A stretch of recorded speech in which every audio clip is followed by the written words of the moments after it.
Welcome to another lecture video in Math 22. This time, I will discuss parametric plane curves. I will divide the lecture into two parts. The first part will cover parametric equations of plane curves, and the second part will cover calculus of parametric curves. Let's begin. As a motivation, let's consider a particle that moves along this curve where its position varies with respect to time. In the diagram, we can see that the particle is initially at the origin. That is, at time t equals 0, the particle is at 0, 0. Then suppose the particle moves along this curve in the following manner.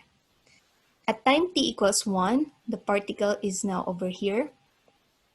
At time t equals 2, the particle moves on this part of the curve. And then at time t equals 3, time t equals 4, and then at time t equals 5, the particle is now on the positive side of the x-axis. Next, at time t equals 6, the particle is now over here. And at time t equals 7, the particle is now on this part of the curve. Now the question is, how can we describe the position of the particle given the time? Okay, or how can we determine the x and y coordinate of this curve given the time t? By now, we are already familiar with equations where y is expressed in terms of x. That is, y is a function of x. However, in this case, we cannot describe the position of the particle, or we cannot describe this particular curve as y equals f of x, since the graph of a function must satisfy the vertical line test. Okay.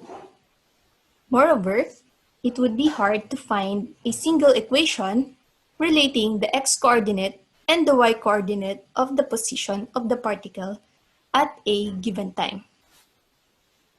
In fact, in some cases, it would be impossible to find such equation. Instead of finding a single equation relating the x and y coordinates of the particle's position at a given time, why not express x and y in separate equations, where each is dependent on the given time?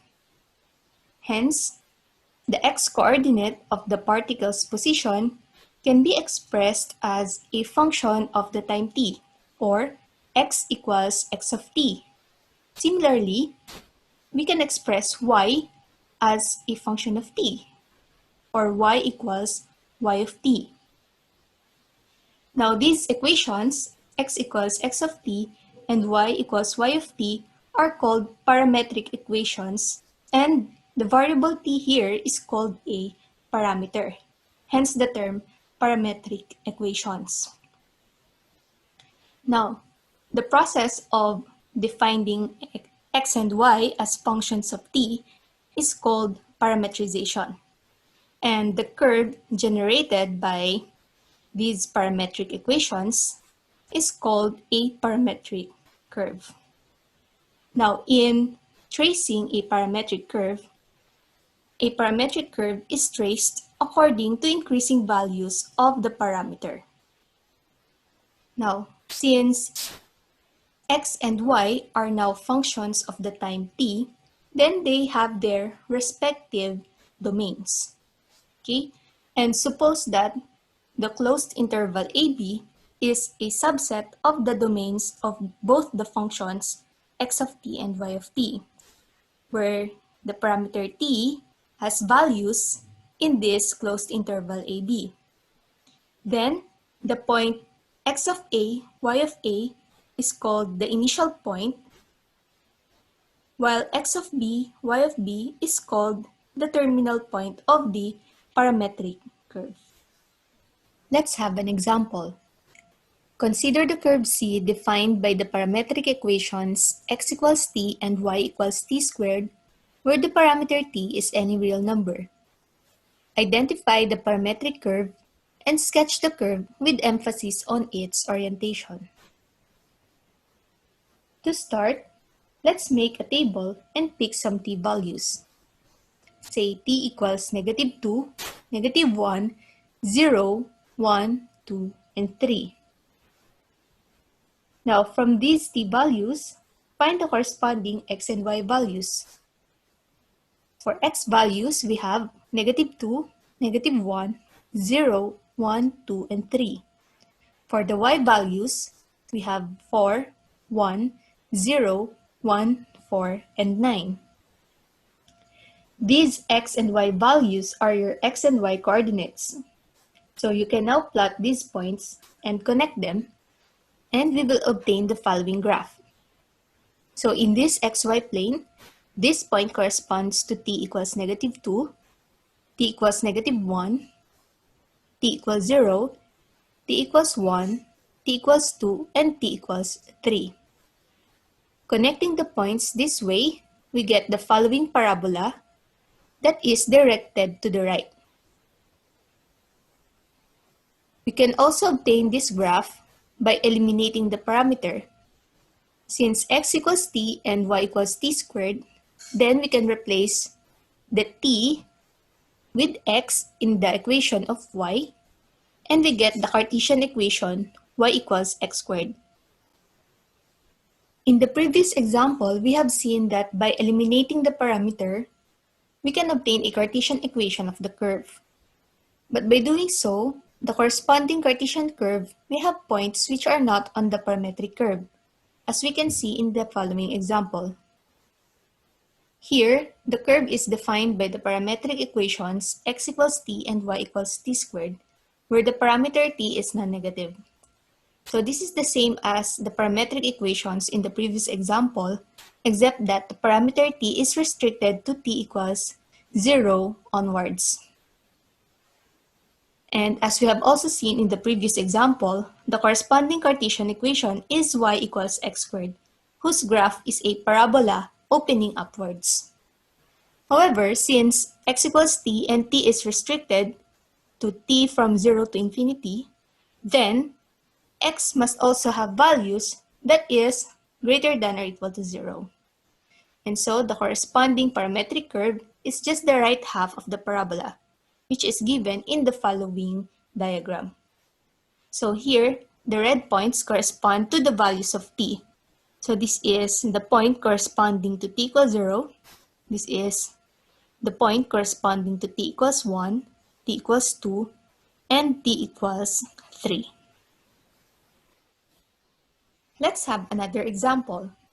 Here we want to sketch the parametric curve defined by the parametric equations x equals hyperbolic cosine of t, y equals hyperbolic sine of t, where the parameter t is any real number. To answer this, recall that cos squared t minus sin squared t equals 1. Using this identity, we obtain the corresponding Cartesian equation x squared minus y squared equals 1. The graph of this is a hyperbola with branches opening sidewards as follows. Now, for any real number t, the value of cos t is greater than or equal to 1. Therefore, x must also be greater than or equal to 1. And this corresponds to the portion of the hyperbola where x is greater than or equal to 1. That is the right branch of this hyperbola. In addition, since sinh t increases as t increases, then the branch must be traced upward. It is important to bear in mind that the parametrization of a curve is not unique, as we can see in the next example. Here, we consider two curves C1 and C2 with the following pairs of parametric equations. For C1, we have x equals 2 cosine t and y equals 2 sine t. For C2, we have x equals 2 sine t and y equals 2 cosine t. To obtain the graph for C1, let's consider the sum of the squares of x and y. Doing so, we get x squared plus y squared equals 4 cosine squared t plus 4 sine squared t. When simplified, we get 4. And so, the parametric equations of C1 represent a circle that is centered at the origin with radius 2. Similarly, by taking the sum of the squares of x and y in C2, we get x squared plus y squared equals 4 sine squared t plus 4 cosine squared t equals 4. And so, we have seen that both pairs of parametric equations represent the circle x squared plus y squared equals 4.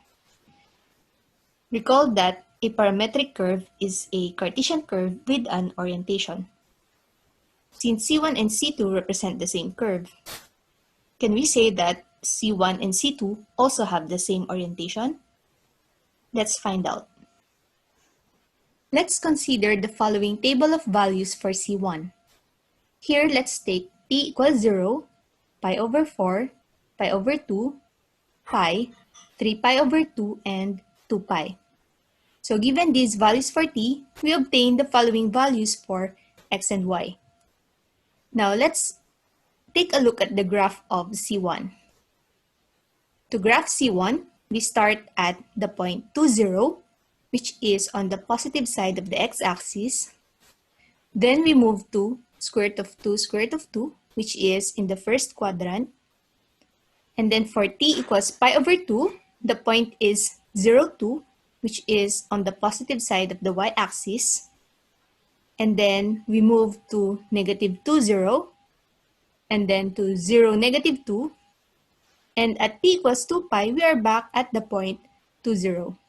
As we can see, C1 is generated counterclockwise. Or the parametric curve for C1 is a circle that is oriented counterclockwise. Now, let's consider the following table of values for C2. Here, we take the same values for t, but this time, the x and y values are as follows. Okay, so plotting these, we get 0, 2 when t equals 0. So that's on the positive side of the y-axis. Then we move to square root of 2, square root of 2, which is in the first quadrant. Then at pi over 2, we have the point 2, 0, which is over here. And then 0, negative 2, negative 2, 0. And at t equals 2 pi, the corresponding point is 0, 2. Therefore, C2 is a circle that is oriented clockwise. So in this example, we have seen that although C1 and C2 represent the same curve, they have different orientations. Let's have another example. Consider the points A with coordinates 0, 1 and B with coordinates 3, 7. Here we want to do two things. First, we want to parameterize the line through A and B. And second, we want to find the parametric equations for the line segment from point A to point B. To answer the first problem, let's use the two-point form of a line to form the Cartesian equation of the line through A and B. So the equation is y minus 1 equals 7 minus 1 over 3 minus 0 times x minus 0. This simplifies to y equals 2x plus 1. So to find the parametric equations for the line, we can set x equals t, and by doing so, we have y equals 2t plus 1. Okay, and so the answer for the first problem is the parametric equations for the line are x equals t, y equals 2t plus 1, t is any real number. Okay, now to find the line segment from A to B, we just restrict the value for t in these parametric equations. Okay, so we have the same parametric equations for x and y, but this time, we restrict t in the closed interval 0 to 3. Note that when t equals 0, x equals 0, and y equals 1, which corresponds to point A. On the other hand, when t equals 3, we get x equals 3 and y equals 7, which corresponds to the point B. I will end the first part of my lecture by giving some generalizations or some takeaways from the previous examples. So for the first remark, a curve defined by y equals f of x can be parameterized as follows. So here y is a function of x, so x here is the independent variable. So we can let the independent variable be the parameter t. So in this case, x equals t, therefore y becomes a function of t. And so we have the parametric equations x equals t and y equals f of t. Likewise, if a curve is defined by x equals g of y, then we can parameterize this as follows. So this time, y is the independent variable, so we let y equals the parameter t, and so x is now a function of t. And so the parametric equations are x equals g of t and y equals t. In our examples, we have also obtained parametrization of a circle. So let's generalize this, okay? So the parametrization of a circle centered at each k with radius a are as follows. If we want a counterclockwise orientation, we let x equals h plus a cosine t and y equals k plus a sine t. On the other hand, if we want the orientation to be clockwise, we let x equals h plus a sine t and y equals a cosine t. In both cases, t is in the interval 0 to 2 pi. This ends my lecture about parametric equations of plane curves. In my next video, I will discuss about the calculus of parametric curves. See you there!